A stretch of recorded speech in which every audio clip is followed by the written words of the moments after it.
It was a rainy day. A man was sitting in a house. As he was surrounded by a whole herd of men, he thinks about how the old man really gets it done when he wants to. He questions that man's decision to send so many people to get him. The people who came to get him treated him with respect, but told him to hurry up and prepare for his fate. The man then took off his shirt, revealing his ripped physique. He questioned the group of men if they really thought they would be able to get the better of him. The man leading the group tells his men to do as the chairman had suggested, take out the shirtless man. His group of men rallied with his orders. Everyone brought out their knives and went to attack the shirtless man who smirked in arrogance. Blood flew off from the dangerous exchange between the man and the group of people on that rainy day. The scene changes to the police headquarters where a briefing is being held.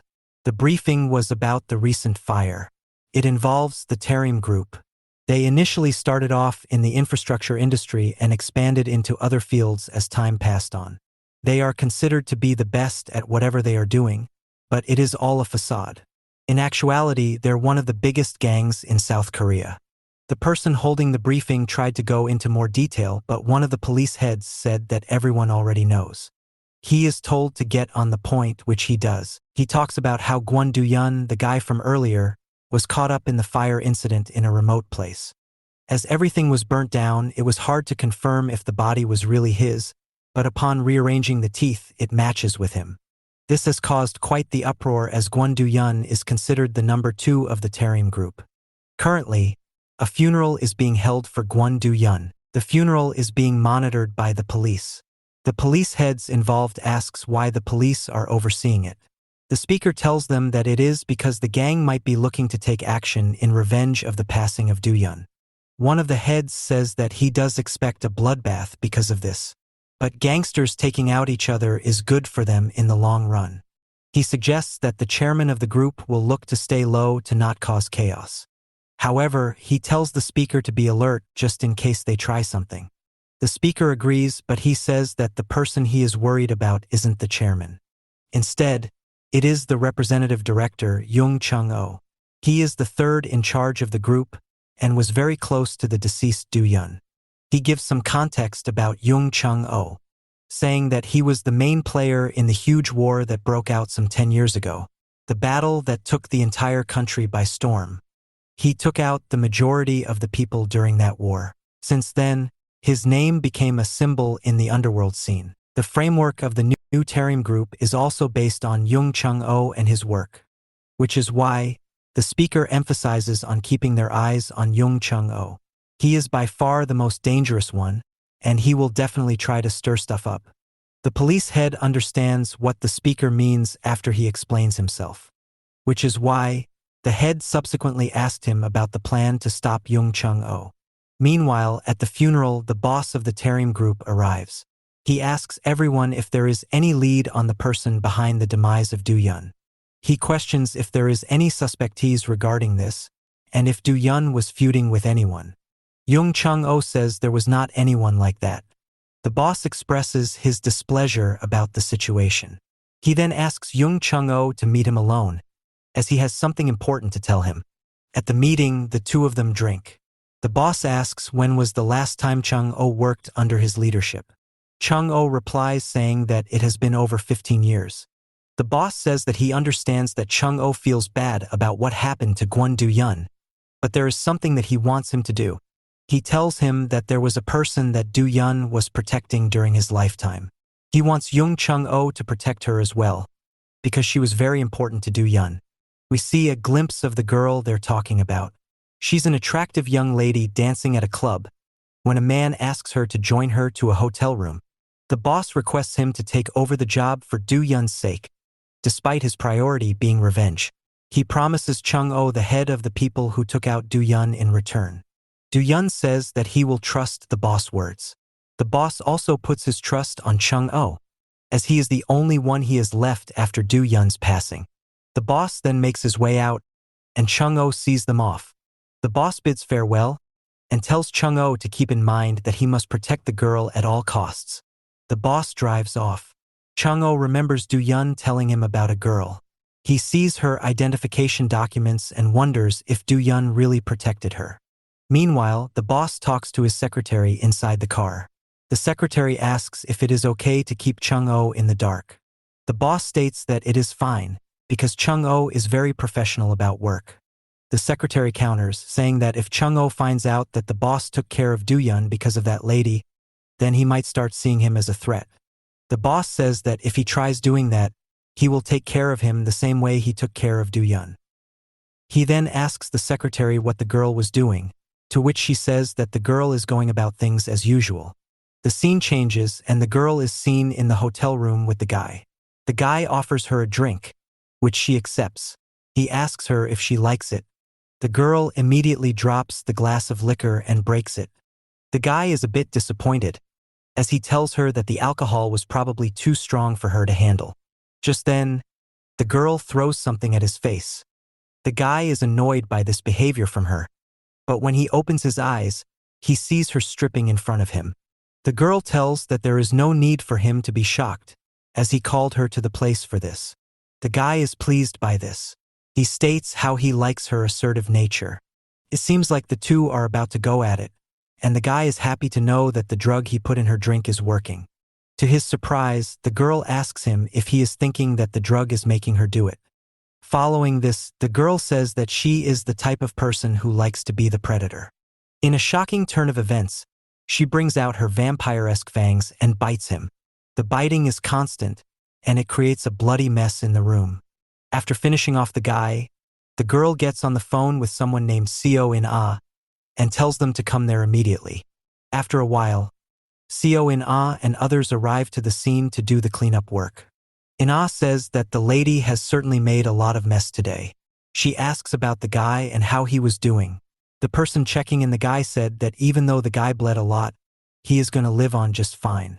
At that moment, Young Chung-Oh arrives to the scene and talks to Seo In-ah.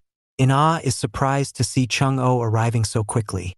Chung-Oh says that it is because the boss told him to go there quickly. Chung-Oh then checks out the room and asks for some context about the situation they were in. Just then, his eye met that of the ladies. Chung-Oh immediately introduces himself and tells her that he will be her new bodyguard. The girl says she is tired and that she wants to go home. She further asks Chung-Oh if he brought a car with him.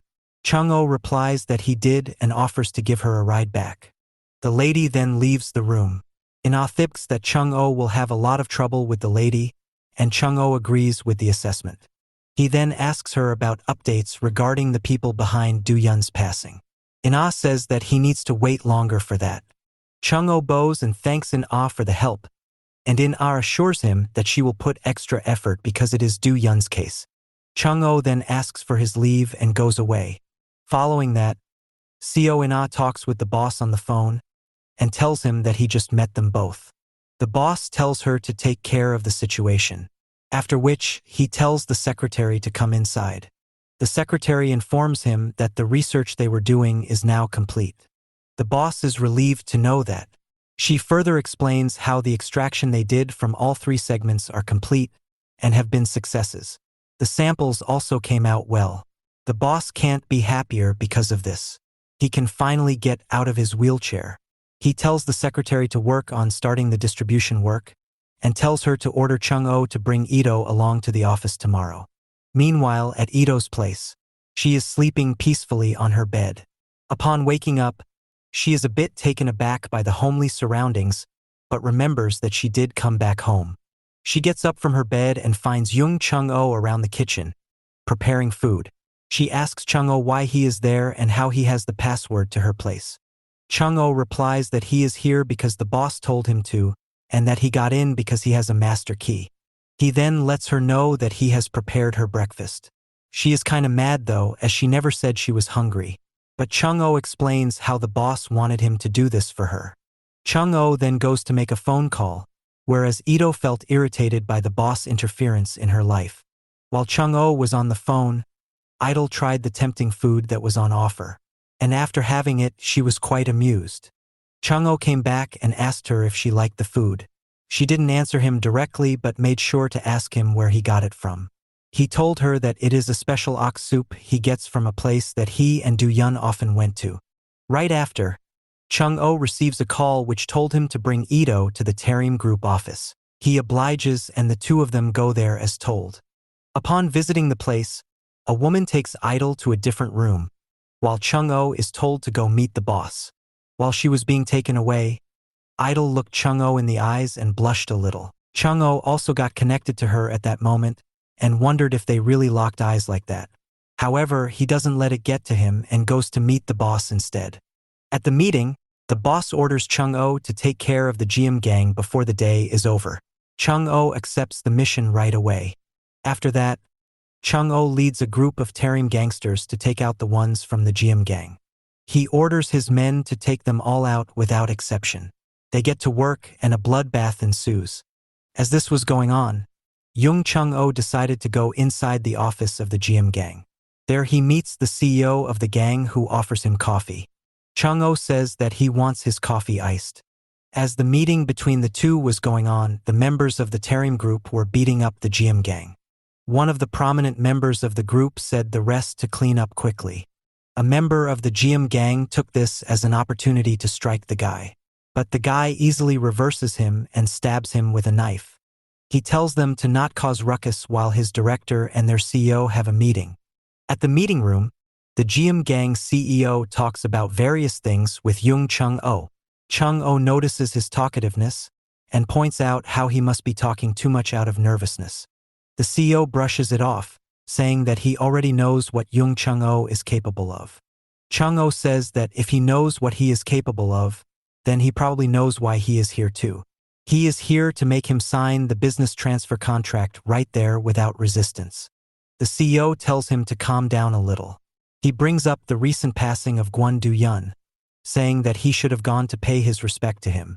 He understands the sorrow of Chung-oh, but he thinks that he should move on from it and start his own era. He suggests that it is the perfect time for Chung-oh to take over. Chung-oh tells him to keep his mouth under control. But the CEO goes on, trying to manipulate him to turn against the boss. Finally, Chung-oh had enough and he threw the ashtray to the head of the CEO. The CEO starts bleeding, but he retaliates, questioning Chung-oh if he thinks lowly of the CEO. He brings out his katana, but before he can do anything to it, Chung-oh disarms him.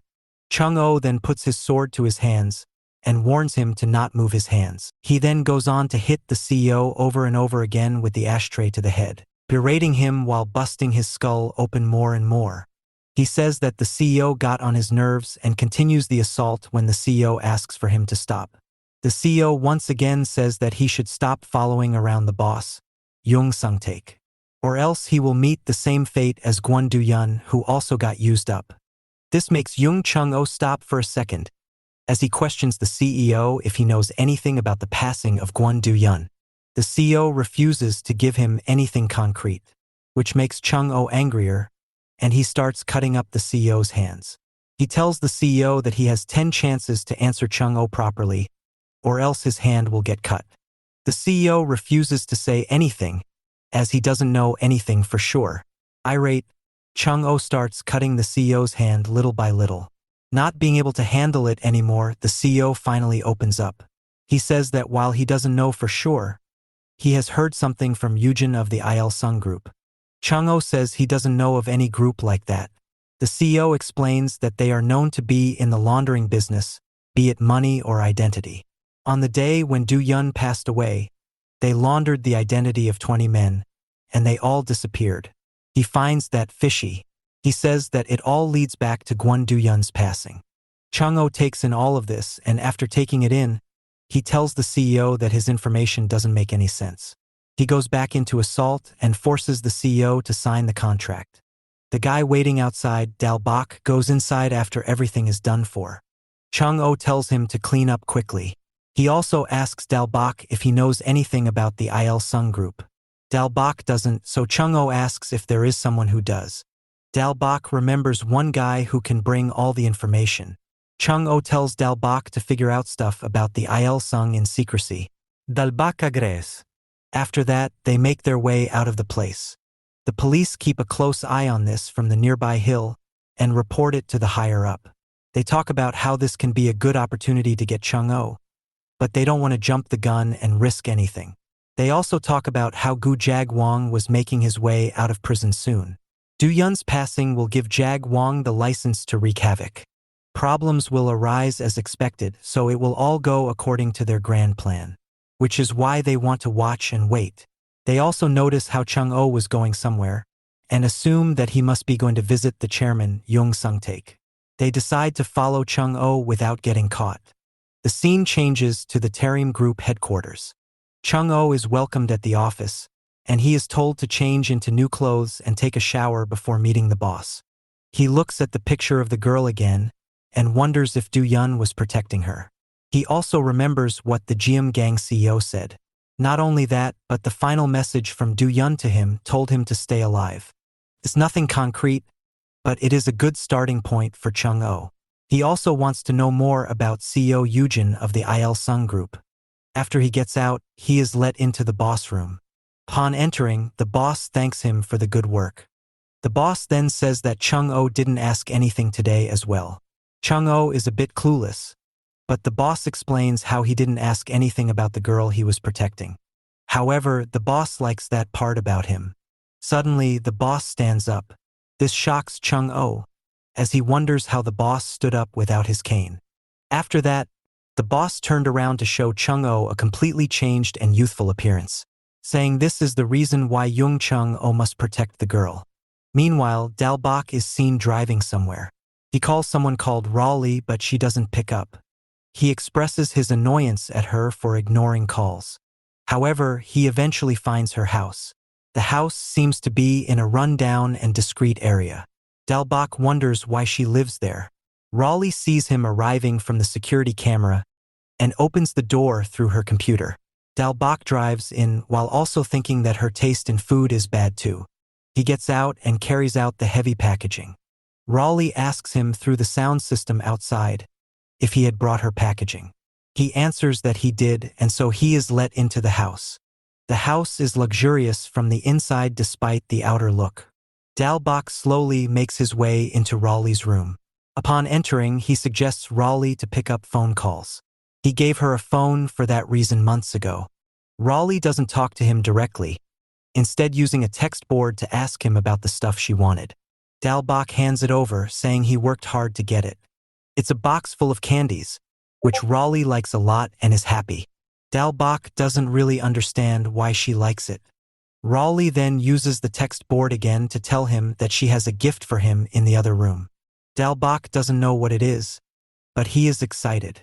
After going there, he sees that it is a very expensive limited edition sneaker that he wanted. He is happy to see it and puts them on instead of his shoes immediately. He likes the feel of it on his feet, and his opinion on Raleigh changes immediately. He starts calling her a cutie and offers to hug her for the gift. Raleigh uses her text board to tell him that if he tries getting close to her, she will finish him. Dalbok thinks it's quite harsh and inhumane of her. Raleigh uses the board again to ask him why he came to see her.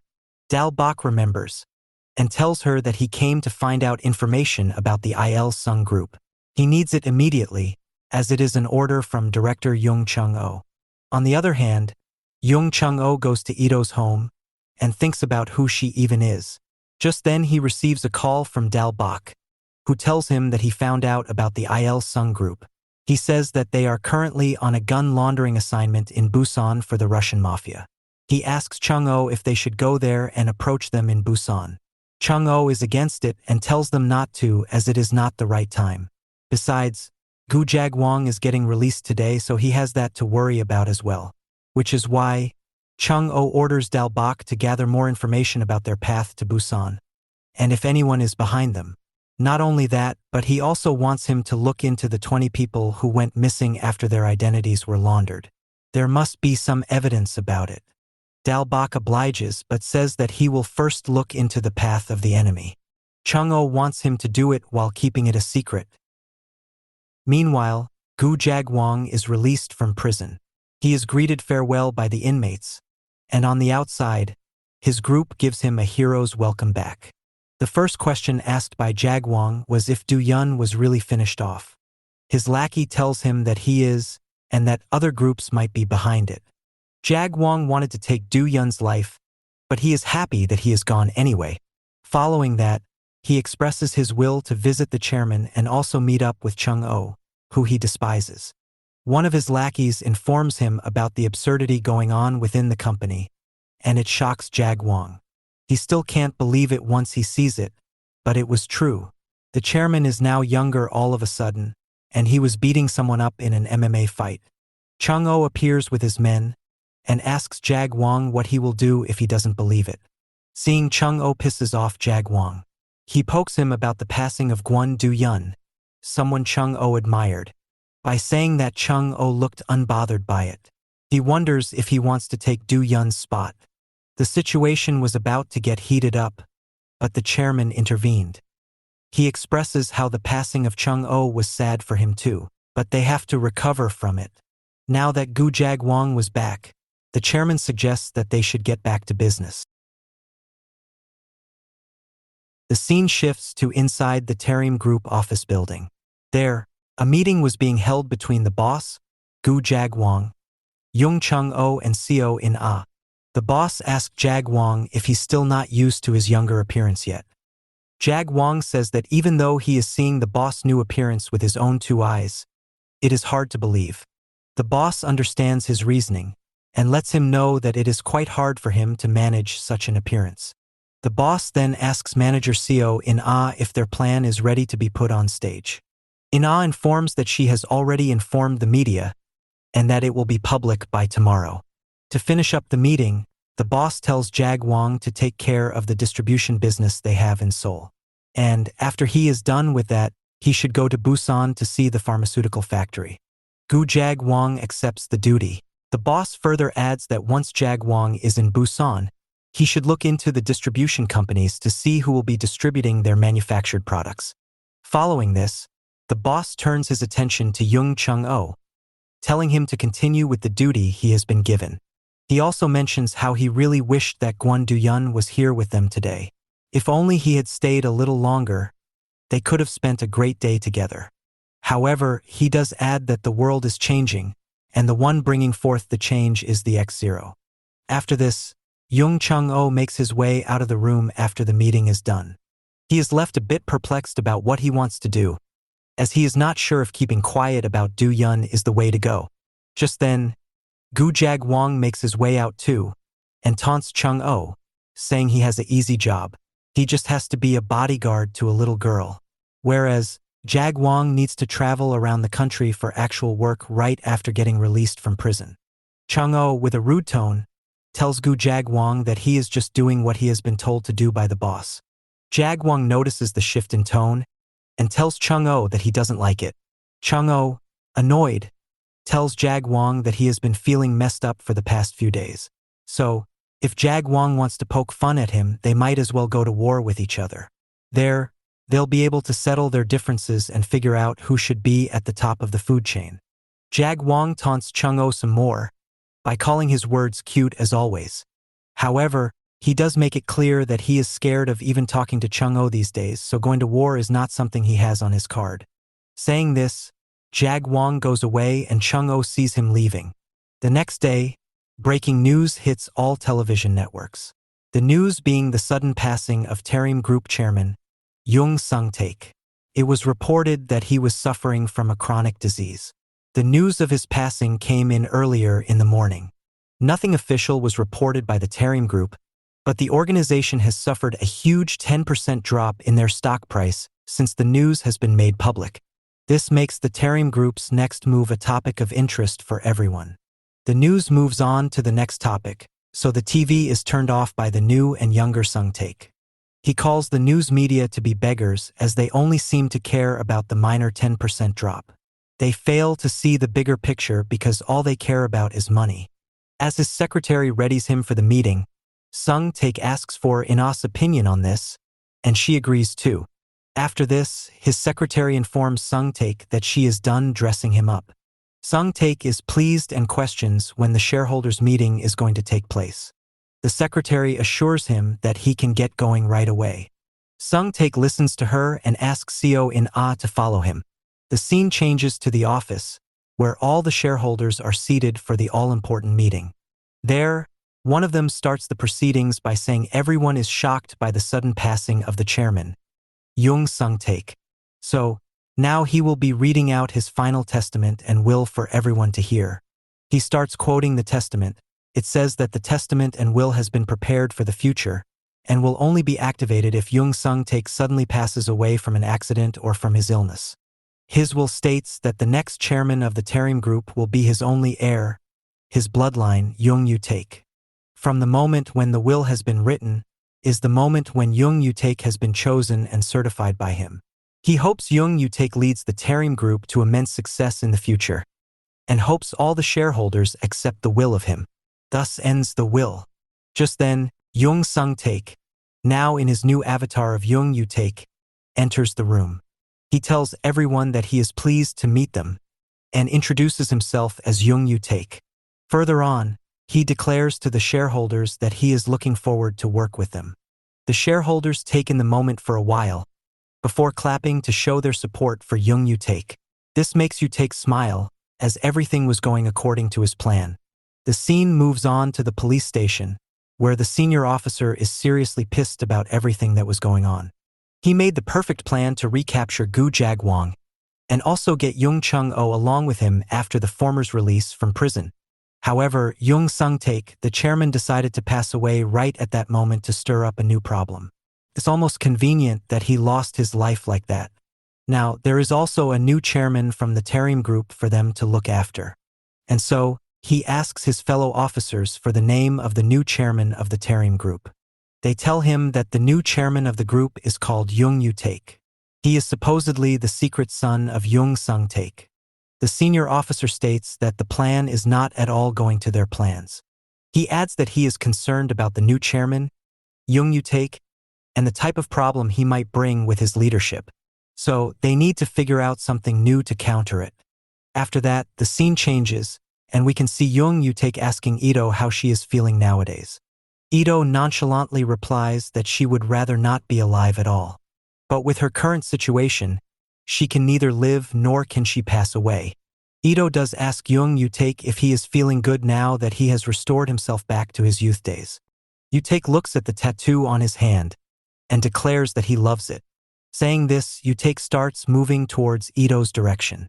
Meanwhile, Gu Jagwong arrives at the place, and he tells an executive that he is here to directly report to the chairman. Jagwong then moves inside the lift to go and meet Yu-taek. Back in the room, Yu-taek moves over and holds Ito by the shoulder. Yu-taek tells her that he loves her, and that she is like a gift to him. So, she can never get hurt or lose her life. She should always stay in the palm of his hand. Ito is taken aback by this, and she starts shaking. Later, Ito moves out of the place while Gu Jagwong is about to move inside. They bump into each other. This pisses off Jagwong, and he cusses out, telling Ito to watch where she is going. Ito ignores him and calls him ugly face. This angers Jagwong, and in anger, he goes to attack Ito to teach her a lesson. Ito closes her eyes in fear, but Jung Chung-oh saves her. He tells Jagwong to stop right there, as she is not someone that can be mistreated. He also wraps his arms around Ito, making her flustered. Chung-oh then tells Jagwong to back off. Following this, Chung-oh slaps away Jagwong's hand. Jagwong subsequently asks Chung-oh if Ito is the girl he was protecting. He tells him that he didn't know about it, and tells him to work hard before leaving the scene. Ito was bothered by Jagwong's behavior though, so she asked Chung-oh who the idiot was. Following this, the scene changes to Chung-oh driving Ito in a car. While there, Ito couldn't help but see flashbacks of how Chung-oh held her earlier and protected her. It made her smile a little. She then thanks Chung-oh for what he did for her a bit earlier. Saying this, she turned her face away in embarrassment. This makes Chung-oh smile a little, which Ito notices, and she calls him out for smiling like that. After that, she informs Chung-oh about being hungry, so she wants him to drop her off at her place. She also wants him to bring her the ox blood soup which had gotten for her the other day. Chung-oh agrees with that and keeps driving. As he keeps driving, he eventually takes a turn. Ito notices this and points out how her house isn't that direction. It is only later that she realizes that Chung-oh had taken her to the restaurant where he bought the soup from. Chung-oh told her that this is the best way to experience the soup, as it is freshly served her. He also assures her by letting her know that there aren't many customers in the shop during this time, so she can eat comfortably without being conscious. After this, Ito gets out and they go inside the restaurant.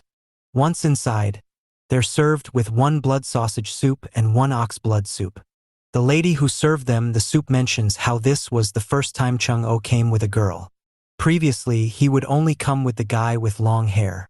Chung-oh understands who she meant and lets her know that Kwon Do-yeon is a bit busy these days. The lady hears this and asks if that is the reason why he brought his girlfriend here today.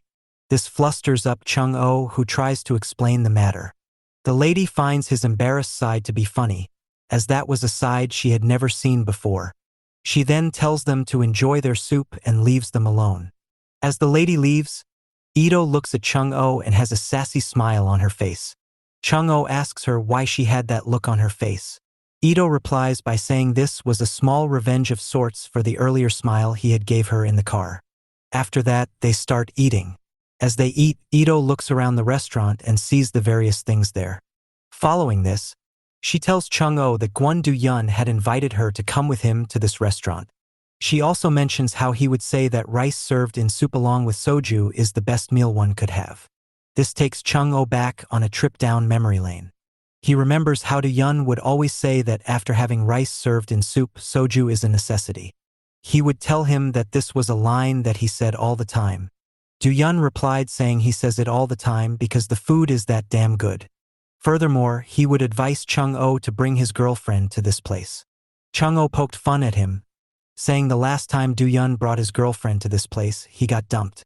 Thinking about all of this brought a smile to Chung-oh's face. Ito asked him why he was smiling again all of a sudden. Chung-oh informed her that it was because he was thinking of the time when Do-yeon brought his girlfriend to this restaurant and got dumped. This makes Ito laugh a bit too, as she tells Chung-oh that she also heard of this. She adds that Do-yeon could be very clumsy at times. As they talk about these things, Ito calls out to the lady and asks her to give them some soju, leaving Chung-oh perplexed. They end up drinking soju anyway, and after that, they get back in the car to leave.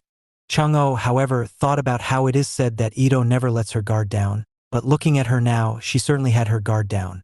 He wonders if it is his fault for allowing her to drink, and seeing her body like that also makes him blush a bit.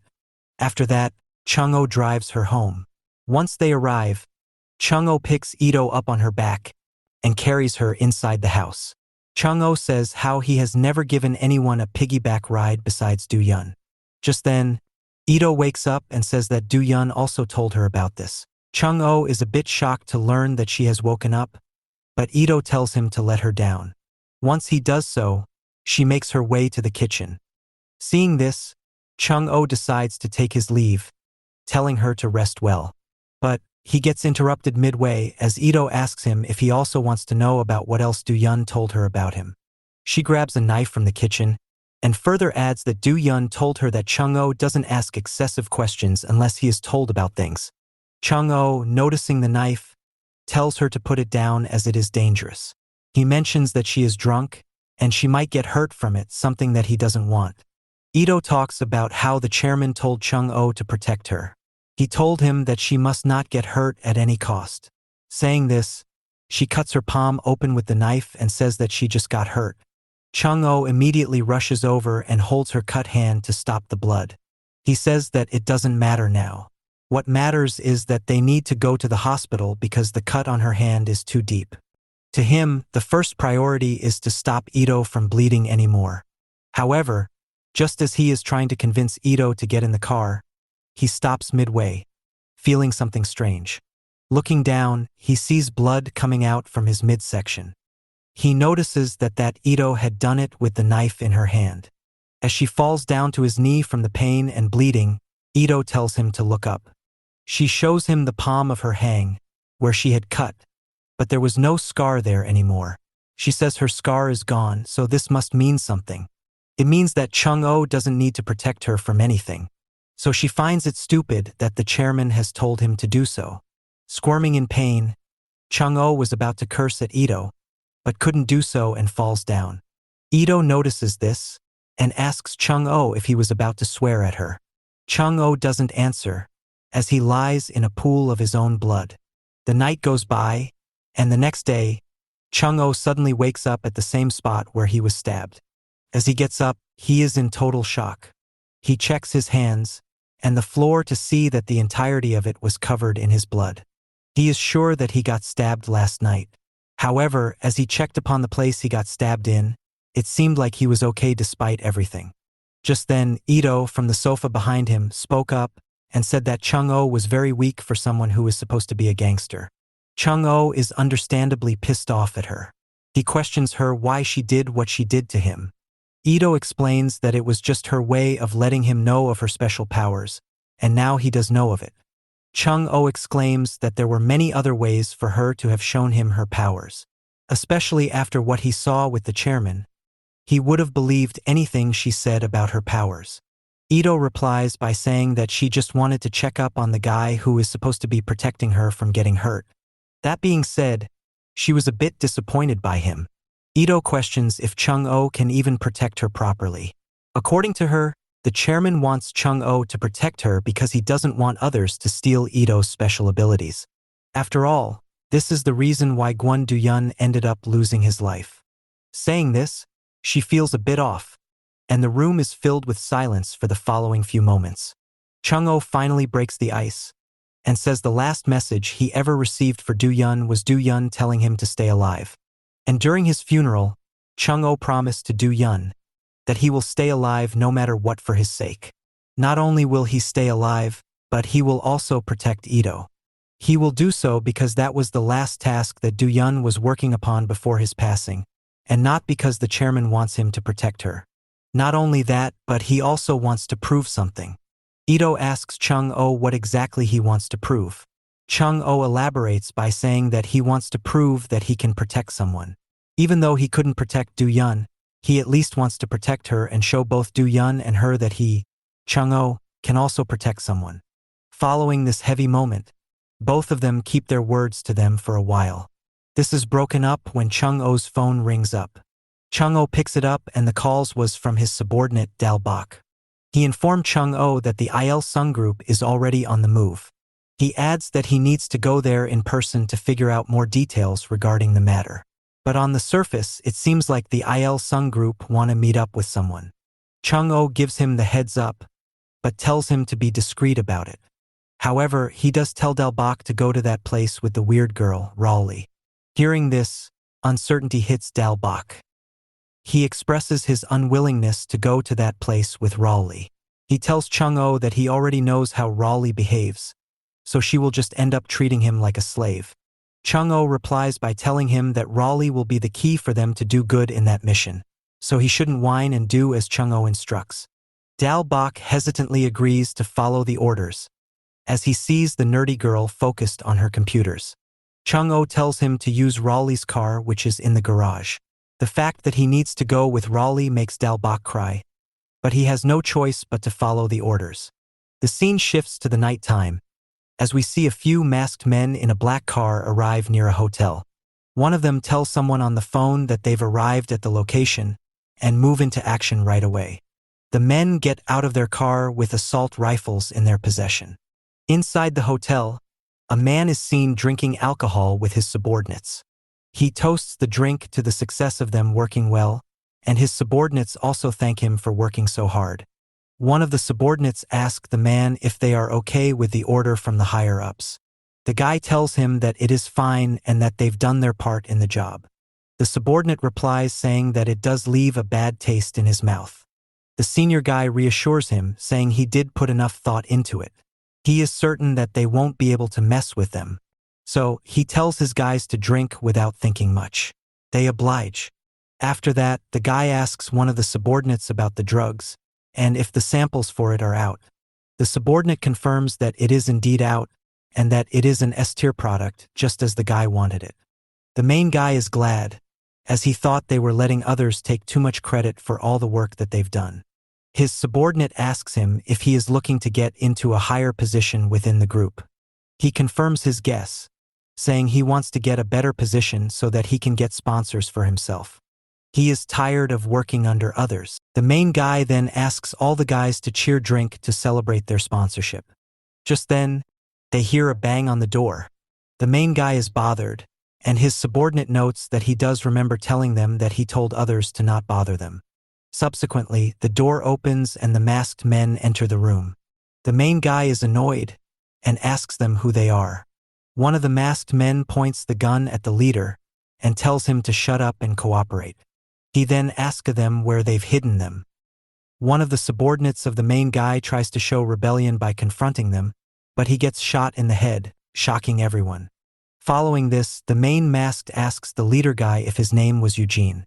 He then suggests them to not try anything stupid. If they intend to live on, they should just answer the question diligently. The leader guy, Eugene, despite having a gun pointed at him, seemed unbothered by that. He directly claps back at the guys, telling them to stop messing around. Eugene follows it up and states that even if he were to answer them properly, they would still go ahead and take his life regardless of what he does. However, the main masked guy just adds more pressure to the scenario. He tells Eugene that if he ends up behaving well and hands over the item nicely to them, he might consider doing not taking his life. Eugene is obviously put under a whole lot of pressure thanks to this. He tenses up and grinds his teeth in anger of not being able to take the upper hand in the situation. Eventually, he makes his mind, gets up and tells them all that they can bugger off. Taking advantage of the moment, he runs away from the room. As he runs away from there, he can't help but wonder how the enemies got information about them. Then something crosses over his mind, and Eugene thinks that maybe it is because of that reason that he has been figured out by them.